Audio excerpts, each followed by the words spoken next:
Assalamualaikum warahmatullahi wabarakatuh. Perkenalkan, nama saya Nailur Izzah dengan NIM 150808071111029. Saya mahasiswa Prodi Manajemen Sumber Daya Perairan Universitas Brawijaya. Di sini saya akan menjelaskan mengenai DNA dan RNA.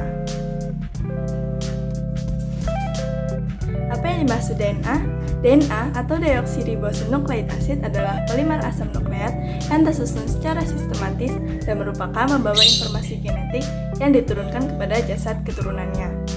DNA pada makhluk hidup dapat ditemukan di inti sel atau nukleus, mitokondria, dan klorofil. Namun pada manusia, DNA dapat ditemukan di inti sel dan mitokondria saja. Molekul DNA terdiri dari dua untai yang mengelilingi satu sama lain untuk membentuk bentuk yang biasanya dikenal dengan heliks ganda. Selanjutnya ada struktur DNA rantai heliks ganda. DNA merupakan polimer nukleotida. Setiap nukleotida tersusun dari gula deoksiribosa, fosfat, dan basa. Polimer tersebut membentuk struktur heliks ganda, di mana kedua heliks disatukan melalui ikatan hidrogen yang terbentuk di antara pasangan basa nitrogen, yaitu purin dan pirimidin. Bentuk double helix menyerupai gelombang yang tersusun dari pita yang dipilih dengan menggunakan warna merah dan biru di sekitar sumbu yang sama. Struktur bentuk DNA double helix terbentuk dari polinukleotida yang terhubung dengan fosfodiester. Struktur ini terbentuk dari dua buah pita yang berukuran berbeda. Nukleotida sendiri adalah senyawa organik yang terdiri dari sebuah nukleosida dan sebuah gugus fosfat. Ia berperan sebagai monomer yang menyusun polimer berupa asam nukleat, yaitu asam deoksiribonukleat DNA dan asam ribonukleat RNA. Nukleotida diperoleh dari makanan dan juga disintesis di hati dari nutrien. Pada gambar, nukleotida ini mengandung gula berkarbon 5, yaitu deoksiribosa yang di tengah, sebuah nukleobasa yaitu adenina di kanan atas, dan sebuah gugus fosfat di kiri. Gula deoksiribosa bergabung dengan nukleobasa membentuk sebuah deoksiribonukleosida yang disebut dengan deoksadenosina. Sedangkan keseluruhan struktur masuk gugus fosfat adalah sebuah nukleotida dengan nama deoksiadenosina monofosfat. Satu nukleotida terdiri dari 3 gugus senyawa, yaitu gula deoksiribosa, fosfat, dan basa nitrogen. 4 jenis nukleobasa pada DNA yaitu guanina, adenina, sitosina, dan timina. Sedangkan pada RNA, nukleobasa yang digunakan sama seperti DNA, kecuali timina yang diganti dengan urasil. Nukleosida adalah sebutan untuk bagian dari nukleotida tanpa gugus fosfat. Nukleosida merupakan kerangka dasar bagi terbentuknya AMP, ADP, dan ATP yang tersusun dari gula ribosa dan basa nitrogen. Proses pembentukan ketiga senyawa tersebut biasanya terjadi di mitokondria sebagai bagian dari proses respirasi. Jadi, jika nukleotida tersusun dari fosfor, gula pentosa, dan basa nitrogen, nukleosida hanya tersusun dari gula pentosa dan basa nitrogen saja. Kemudian ada ikatan fosfodiester. Ikatan fosfodiester ini adalah pusat dari semua kehidupan di bumi karena mereka membentuk tulang punggung untayan asam nukleat. Ikatan fosfodiester jadi ketika tepatnya dua gugus hidroksil dalam asam fosfat bereaksi dengan gugus hidroksil pada molekul lain untuk membentuk dua ikatan ester. Pada gambar, dalam DNA dan RNA, ikatan fosfodiester adalah hubungan antara atom karbon pada posisi 3 dari satu molekul gula dan atom karbon pada posisi 5 dari atom lain. Deoksiribosa dalam DNA dan ribosa dalam RNA. Ikatan kovalen yang kuat terbentuk antara gugus fosfat dan dua cincin karbohidrat berkarbon 5 atau pentosa di atas dua ikatan ester.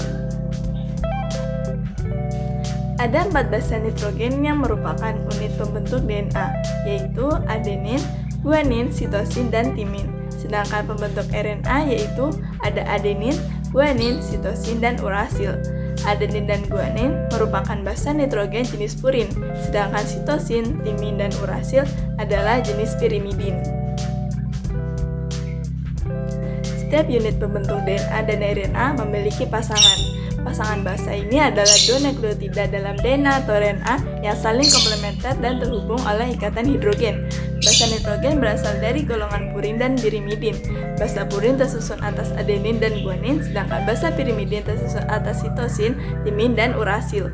Di dalam molekul DNA, adenin selalu berpasangan dengan timin, sedangkan sitosin berpasangan dengan guanin.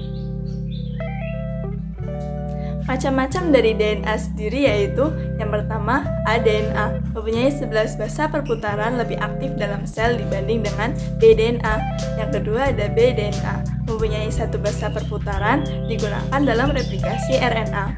Yang ketiga ada zDNA mempunyai 12 perputaran dan digunakan dalam penerjemahan RNA. Dan yang terakhir ada cDNA, biasa dikenal dengan klon, merupakan bagian yang digunakan untuk pengujian obat dan identifikasi dari penyakit. Kemudian ada RNA. RNA atau asam ribonukleat merupakan makromolekul polinukleotida yang berfungsi sebagai penyimpan dan penyalur informasi genetik yang berupa rantai tunggal dan tidak berpilin. RNA merupakan hasil transkripsi dari suatu fragmen DNA, sehingga RNA sebagai polimer yang jauh lebih pendek apabila dibandingkan dengan DNA. Fungsi RNA sebagai penyimpan informasi genetik contohnya pada materi genetik virus, dan sebagai penyalur informasi genetik contohnya pada proses translasi untuk sintesis protein. Apa saja sih struktur RNA? RNA merupakan polimer nukleotida yang masing-masing nukleotida tersusun atas satu gula ribose, satu gugus fosfat, dan satu basa nitrogen. Polimer tersusun dari ikatan selang-seling gugus fosfat dari satu nukleotida dengan gugus pentosa dari nukleotida lainnya. Basa utama RNA sendiri adalah adenin, guanin, sitosin, dan urasil. Unit gula RNA adalah deribosa. Molekul RNA berupa untai tunggal, kecuali pada beberapa virus. Masing-masing dari polinukleotida terdiri dari banyak ribonukleotida. Nukleotida sendiri terdiri atas 3 komponen utama, yaitu gula pentosa, gugus fosfat, dan basa nitrogen. Gula pentosa penyusun asam nukleat yaitu 2-deoksiriribosa dan deribosa. Basa nitrogen heterosiklik terikat secara kovalen dengan pentosa dalam ikatan N-beta-glikosil. Ikatan N-beta-glikosil terjadi antara karbon 1 pada pentosa dengan nitrogen nomor 1 pada pirimidin dan nitrogen nomor 9 pada purin. Kemudian basa nitrogen heterosiklik yang menyusun nukleotida yaitu purin dan pirimidin. Ada 4 basa nitrogen yang merupakan unit membentuk DNA yaitu adenin dan guanin, sitosin, dan timin. Sedangkan pembentuk RNA yaitu adenin, guanin, sitosin, dan urasil. RNA juga bermacam-macam. Contohnya yaitu yang pertama, mRNA, messenger RNA, merupakan molekul untar tunggal yang terdapat di dalam inti sel dan di sitoplasma. Fungsinya membawa informasi genetik dari DNA ke ribosom.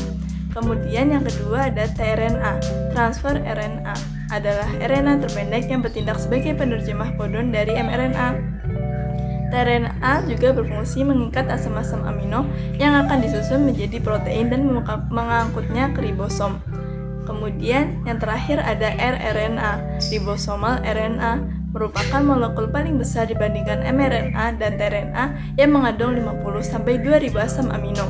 Fungsinya yaitu bersama dengan protein, RNA ini akan membentuk struktur ribosom yang akan mengatur proses translasi. Selanjutnya ada perbedaan DNA dan RNA.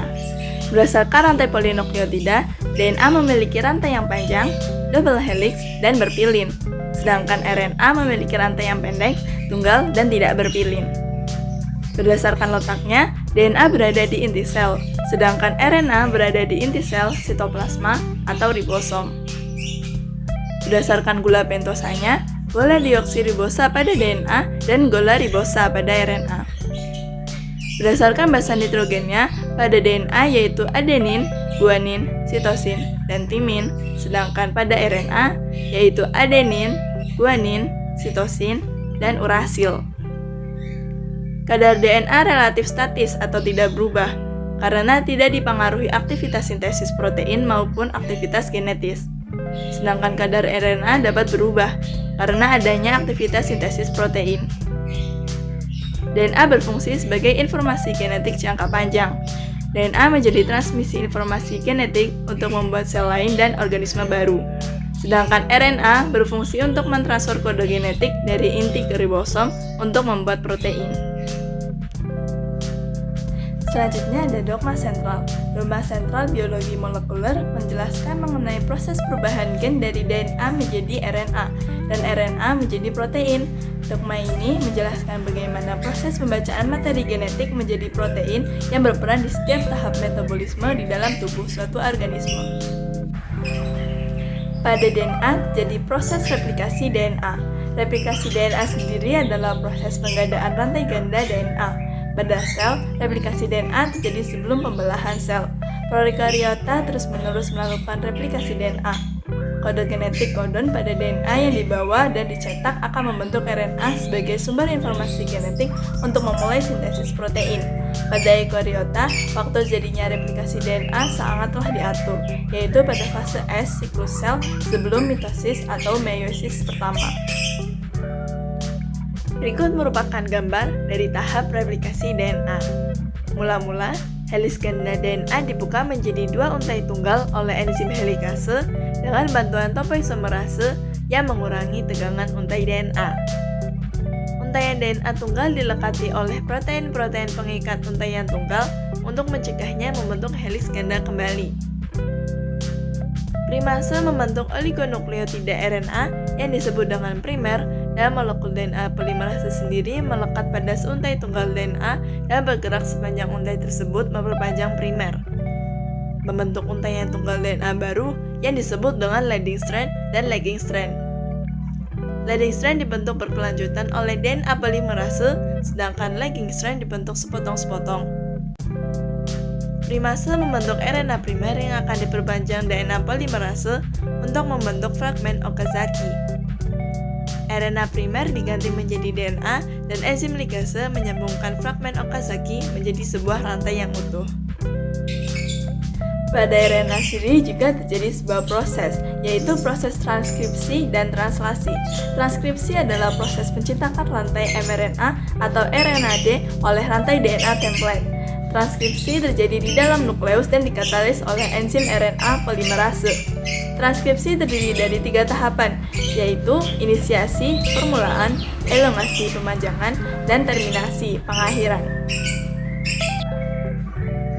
Tahap pertama dalam proses transkripsi adalah inisiasi atau permulaan.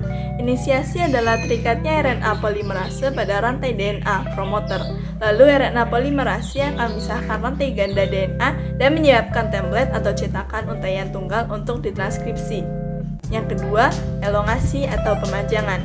Elongasi adalah bergeraknya RNA polimerase di sepanjang untaian DNA yang bertindak sebagai cetakan atau DNA template. RNA polimerase kemudian akan membentuk molekul RNA menjadi sebuah rantai RNA. Yang ketiga, terminasi atau pengakhiran. Terminasi adalah tanda bahwa proses transkripsi telah selesai. RNA polimerase akan melepaskan hasil transkripsi RNA. Selanjutnya adalah proses translasi. Translasi adalah proses penerjemahan urutan nukleotida yang ada pada molekul mRNA menjadi rangkaian asam-asam amino yang menyusun suatu polipeptida atau protein. Translasi berlangsung di dalam sitoplasma dan ribosom. Pada tahap ini, sel harus menerjemahkan kode genetik atau kodon. Kodon adalah 3 nukleotida pada urutan mRNA yang dapat diterjemahkan menjadi urutan asam amino. Urutan asam amino akan mengkode suatu protein secara spesifik. Mekanisme pada tahap translasi sendiri ada 3, yaitu inisiasi, elongasi, dan terminasi. Pada tahap pertama ada inisiasi atau permulaan. Tahap inisiasi dari translasi membawa bersama-sama mRNA, sebuah tRNA yang memuat asam amino pertama dari polipeptida dan 2 subunit ribosom. Subunit ribosom pertama kecil mengikatkan diri pada mRNA dan tRNA inisiator khusus. Yang kedua ada elongasi atau pemanjangan. Pada tahap elongasi, asam-asam amino ditambahkan satu persatu pada asam amino pertama. Tiap penambahan melibatkan partisipasi beberapa protein yang disebut faktor elongasi dan terjadi dalam siklus 3 tahap, yaitu pengenalan kodon, pembentukan ikatan peptida, dan translokasi. Siklus elongasi menghabiskan waktu kurang dari 1 1/10 detik dan terus diulang saat tiap asam amino ditambahkan pada rantai hingga polipeptidanya lengkap. Kemudian tahap terakhir ada terminasi atau pengakhiran. Translasi akan berakhir pada waktu salah satu dari ketiga kodon terminasi UAA, UGA, dan UAG yang ada pada mRNA mencapai posisi A pada ribosom. Dalam keadaan normal, tidak ada aminoasil tRNA yang membawa asam amino sesuai dengan ketiga kodon tersebut. Oleh karena itu, jika ribosom mencapai salah satu dari ketiga kodon terminasi tersebut, maka proses translasi telah selesai. Berikut ini adalah daftar referensi yang saya gunakan. Semoga bermanfaat. Sekian dari saya. Apabila banyak kesalahan dan kekurangan, saya mohon maaf. Terima kasih. Wassalamualaikum warahmatullahi wabarakatuh.